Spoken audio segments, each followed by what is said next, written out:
If you're like me, then your kitchen is probably the most used room in your home, which means it's also the quickest to just get messy and dirty and totally cluttered. And when this happens, it can feel really overwhelming to sort of step back and look at what has happened to your kitchen space over the period of an hour or a couple of hours, especially if you're like me and you're in the season of life with small children. It gets messy real fast. So I have actually developed what I call a 30-minute kitchen reset. It's essentially 7 steps that I can do in usually 30 minutes or less to completely bring my kitchen back to point 1. So I know exactly where to start and where to go next, which helps me completely combat that feeling of overwhelm. So let's dive into this right now with my 7 steps to a 30-minute kitchen reset.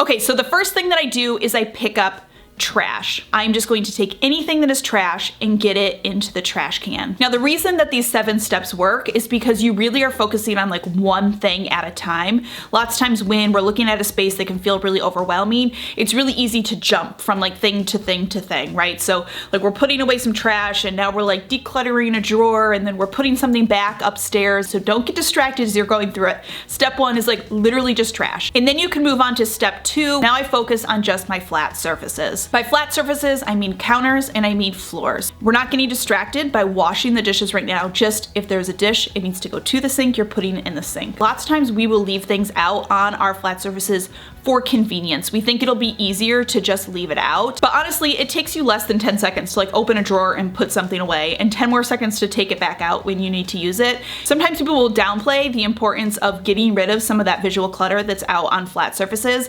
Again, because they're like, well, it's more convenient to just leave it out. But the truth is, when we reset a space, when we're getting a space sort of back to like that square one, we don't realize that having this visual clutter out actually sort of impedes on it. When we complete a task like resetting a kitchen, we get that feeling of accomplishment. We actually get a rush of dopamine from that completion of that project. So if we don't take the few extra minutes to like clear off the space, we're gonna be left at the end with it feeling not complete. And if we wanna give ourselves a kitchen reset, we wanna give ourselves that like feeling of dopamine, that feeling of accomplishment, this is a step you don't wanna miss. You don't wanna be like, oh, it's fine, I can just leave my piles out. And as I've preached like 8 million times before, lots of times we don't realize that the clutter in our home is affecting us in ways that it does.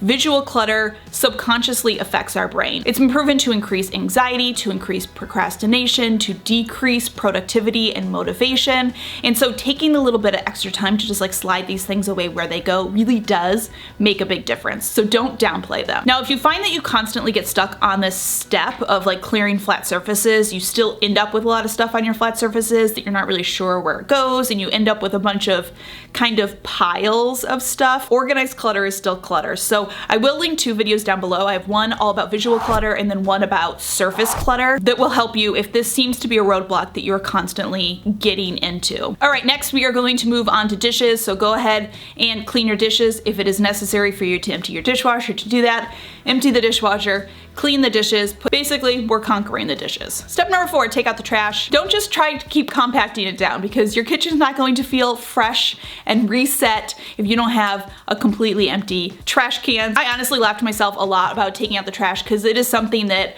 I can be totally guilty of, just like shoving some more trash down in there. Our trash can is like out in our garage, which is a detached garage. So it's not like I just can open the door and throw it in. And I have to like put on shoes to do it.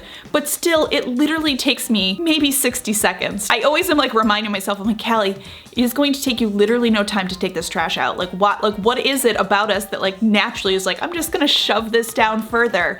I don't know why we think we're like saving so much time, but we're really not. Step number 5, we're going to wipe down our surfaces. You have cleared them of trash, you have cleared them of clutter, so hopefully this step should take you just a minute or 2 because everything's cleared off and you can just wipe down your surfaces. And a few times a week when I'm doing my reset, I will also use this time to wipe down appliances. Number 6, we are going to go back to the sink and just shine that sink. So we've emptied the dishes, we wiped down all of the counters, our sink is done being used for this kitchen reset, so now we're just just going to give it a quick wipe down or polish. 1 or 2 times a week, I like to take out my Power Paste or my Pink Stuff cleaner, and I give my sink like a really good, nice deep clean. Having a sink that is like beautiful and shiny, I don't know what it is. It's like the cherry on top of a kitchen. It really does just make a difference to make the kitchen feel complete. And then your final and last step is to clean your floors. I recently have switched over to using a wet dry vac. This is actually a product that was sponsored for another video. It's not sponsored in this video at all. I just like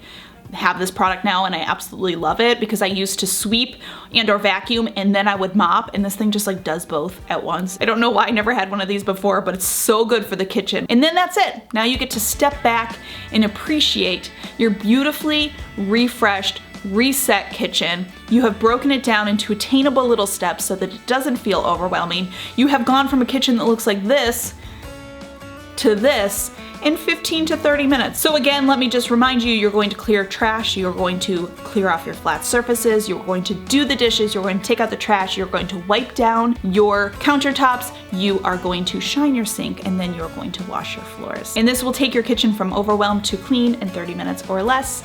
As always, thank you so much for stopping by and watching. I hope you're having a fantastic day.